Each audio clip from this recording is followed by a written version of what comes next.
गोपाल कृष्ण भगवान की, राधा रानी सरकार की। ये वाली बात मत करो, हम किसी से कम नहीं, जयकारे में दम नहीं। अभी जयकारे में दम नहीं, आनंद नहीं आ रहा। देखिए इतने सारे भक्त हैं, जाकर जयकारे की आवाज दूर दूर तक जानी चाहिए। देखिए जहां तक आवाज जाती है ना, वहां का वातावरण पर्यावरण सब कुछ शुद्ध हो जाता है। एक बार जितने भी भक्त पंडाल में बैठे हैं सभी अपने अपने हाथ सीधे उठाओ, हाथ उठा करके जयकारा लगाते, उठा लो हाथ, और 2 घंटे तक ऐसे कर रखो हाथ है। बोलिए वृंदावन बिहारी लाल की, ये बात है।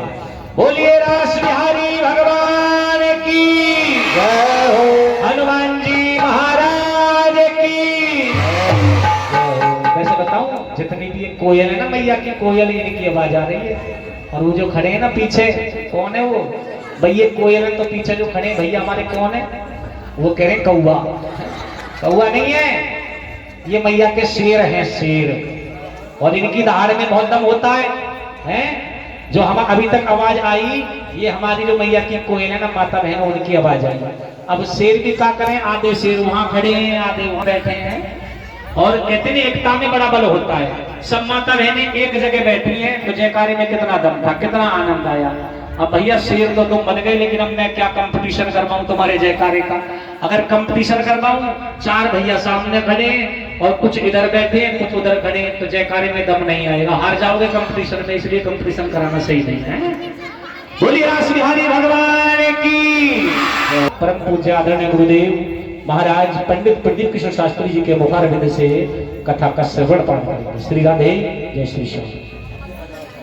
कथा प्रारंभ हो गई, तुम आओ वीर हनुमान, राम लखन सीता सहित हृदय करो विश्राम।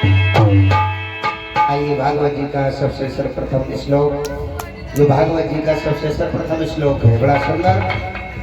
सच्चिदानंद रूपाय विश्व उत्पत्त्यादि हेतवे तापत्रय विनाशाय श्री कृष्णाय वयं नमः। मेरे सम्मुख आगे रखी भगवान कृष्ण की वामंग मूर्ति, भगवान के चरणों में मेरा प्रणाम स्वीकार बार बार हो। प्रणाम करता हूँ आपकी यहाँ की चामुंडा मैया को, यहाँ की मातृभूमि को, जहाँ भगवान की ये पावन में गंगा बह रही है। ये भगवान की वो पावन में गंगा है, जैसा कि मैंने बताया था कि भगवान के हरि के मुख से गंगा निकली है 2। एक कौन सी? भागीरथी गंगा, और एक अमृतमयी गंगा। ये अमृतमयी गंगा भगवान के मुख से प्रकट हुई है, जिसका हम और आप सभी रसपान कर रहे हैं। देखिए सच्चाई है, अगर हम भाव से भगवान की कथा को सुनते हैं ना, तो बिना परिश्रम के हमें मोक्ष की प्राप्ति हो जाती है। ऐसी भगवान की पावन में गंगा है ये, बिना कुछ किए। लेकिन अगर हम कथा को ध्यान पूर्वक नहीं सुनेंगे, देखिए बातें शुरू हो गई, ये बहना बातें कर रही हैं। अरे लल्ली क्या बातें कर रही हो बेटा? देखिए कथा में आकर के ज्यादा बातें ना करें, हैं? ज्यादा बातें करने से भी नुकसान हो जाता है ना। जो ज्यादा बोलता है, ज्यादा बातें करते हैं तो नुकसान हो जाता है। कैसे हो जाता है?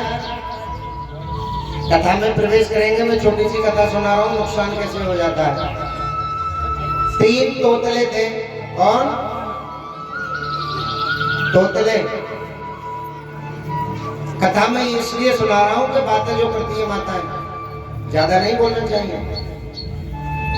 3 तोतले थे, उनका विवाह नहीं हो रहा था कहीं से भी।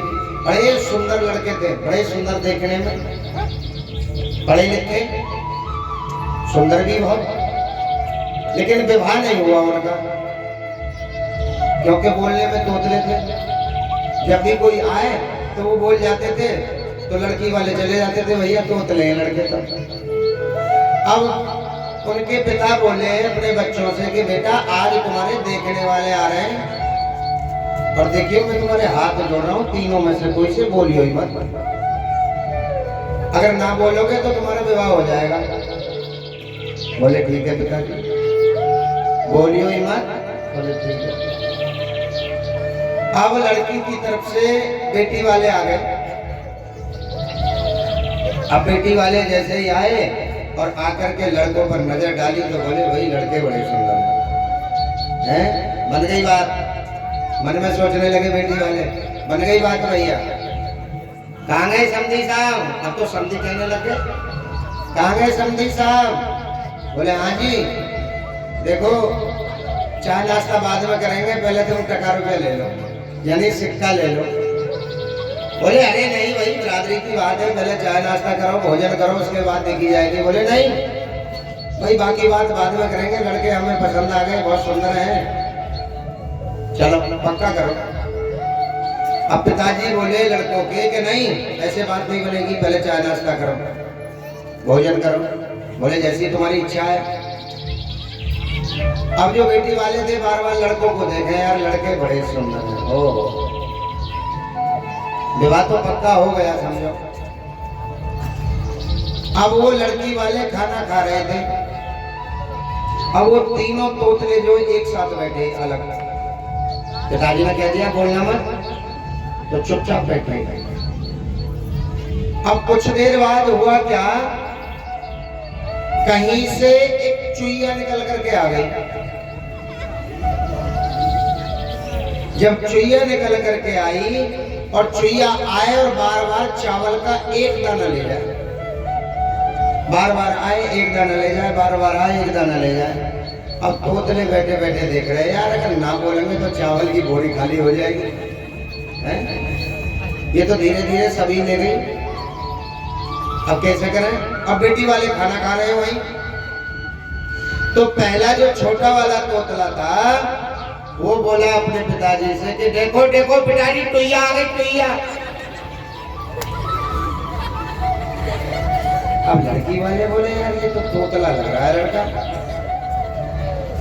पहले वाले ने कहा देखो पिताजी टुईया आ गई, तो दूसरा बोला पिताजी टावल का दाना ले गए, टावल का दाना, टावल का दाना। बोले यार लड़के तो दोनों ही तोतले दिखे, बात ऐसी होती। अब तीसरा बोला इधर उधर देख के पिताजी देवी बोले, देवी बोले, देवी बोले, हम तो टुप्पी टाप बैठे हैं, बिल्कुल टुप्पी टाप, हम ना बोले हम तो टुप्पी टाप है।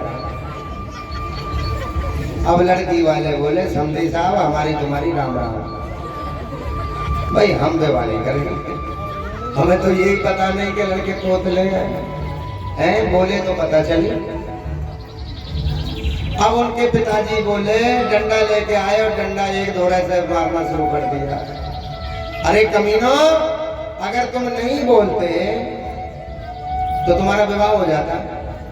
मैंने तुमसे कहा था कि ज्यादा नहीं बोलते, कभी कभी ज्यादा बोलना नुकसान दे जाता है, इसीलिए देवी बोले, तुम तो पैसा बैठे रहो, तो पैसा है, बोलना ही मत, भगवान की कथा में ध्यान देते रहो बस। आइएगा, देखिए कथा से हमें यही सीख मिलती है कि हमें अपने जीवन में चलना कैसे चलना। अच्छा सही ईमानदारी से बताओ कि पूजा कौन कौन करते हैं सुबह उठ के? कौन कौन पूजा करते हैं? बाकी सब बोल। और खाना कौन कौन खाते हैं? सही बताना ईमानदारी से हैं? अरे तो अभी हाथ ना उठा रहे, कैसे खाना ना खाते हो? का सोच में पड़ गए गुरुजी, उठाए ना उठाए, उठाए ना उठाए, ये रोटी खामे, भोजन खामे, खाना ना खाते हैं। चलो हाथ नीचे कर लो। देखिए जिस प्रकार भोजन जरूरी है उसी प्रकार हमारे जीवन में पूजा भी जरूरी है। जब तक हम भक्ति, जब तक हम भाव, जब तक हम पूजा नहीं करेंगे तब तक हमें फल नहीं मिलेगा। मैंने हर रोज कहा कथा में, फिर भी कह रहा हूं, जैसा कर्म करोगे वैसा ही फल तुम्हें मिलेगा। ये हमारा शरीर 5 तत्वों से बना है, 5 तत्वों में ही मिल जाना है। वायु वायु में मिल जाएगी, अग्नि अग्नि में मिल जाएगी, जल जल में मिल जाएगा, मिट्टी मिट्टी में मिल जाएगी, कुछ बचने वाला नहीं। इसलिए जब पूजा भगवान की करोगे, और देखिए एक बात और बता रहा हूँ सच्ची, जो ज्यादा पूजा करते हैं ना, दुखी भी सबसे ज्यादा वही रहते हैं। क्या? क्योंकि भगवान भी भक्त की परीक्षा लेते हैं, ना कि नास्तिक की। किसी व्यक्ति ने शराब पी रखी हो तो भगवान 4 कोस दूर निकल जाएंगे, भैया इससे बड़ा शहंशाह कोई नहीं है, ये तो राजा है। अब हमें पूजा का फल क्यों नहीं मिलता, ये भी सुन लो। क्या? कि आजकल पूजा करने जो जाते हैं ना, तो मंदिर में स्वागत है, हे भगवान मेरी बहू पे लड़का हो जाए, मेरा लड़का कामर लागा हरिद्वार से, हैं? हे भगवान मेरा ये काम बन जाए। मत मांगो भगवान से। मुझे एक बात बताओ, उदाहरण दे रहा हूं मैं आपको। एक बेटी का विवाह होने वाला है?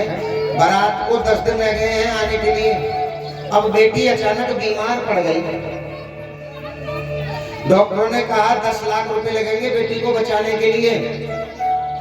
10 दिन बाद लड़की का विवाह होने वाला है, तो ये बताओ 10 लाख रुपए का खर्चा कौन करेगा? ससुर जी करेंगे या पिताजी? लड़की के पिताजी करेंगे, ससुर जी? जवाब दो ना, पिताजी। और 10 दिन के बाद जब बेटी ससुराल पहुंच जाए तो कौन खर्चा करेगा? बीमार हो गई तो क्यों? 10 दिन में सब कुछ बदल गया। बहू तो ये आज भी है, जब रिश्ता पक्का हो गया तो बहू तो आज भी है। लेकिन नहीं, जब तक पति के सामने बेटी अपना तन मन धन अर्पण नहीं कर देती। देखिए अगर फेरे से भी पहले बेटी बीमार हो जाए तो पिताजी भगेंगे लेके, और फेरे के बाद जब विदा हो गई तो फिर तो बेटा वाले कहेंगे जल्दी ले चलो आगे हॉस्पिटल में दिखा देंगे कैसे बीमार है, हैं? तन मन धन सब कुछ अर्पण कर दो प्रभु को। अहंकार भगवान का सबसे प्रिय भोजन है।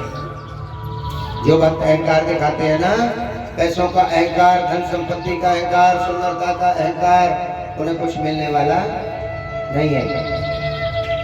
इसलिए भगवान से कहो, आरती में सुनते हो ना, तन मन धन सब कुछ तेरा, क्या लागे मेरा। भगवान को अर्पण कर दो, सब कुछ भगवान का तो है। हमारा क्या है? हमारा कोई शरीर भी नहीं है। जो शरीर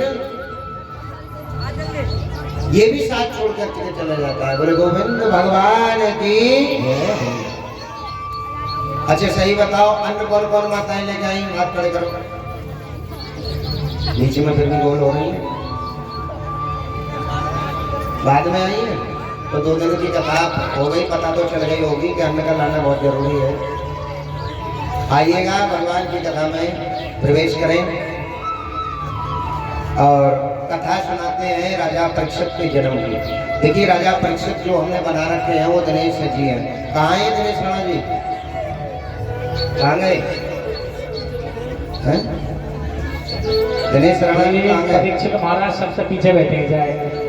नहीं, धर्मपत्नी को लेके यहाँ आ जाओ सामने। देखिए आपको बताया था पहले ही कि आसन लगा करके और आगे बैठे करें। एक आसन होना चाहिए आपका।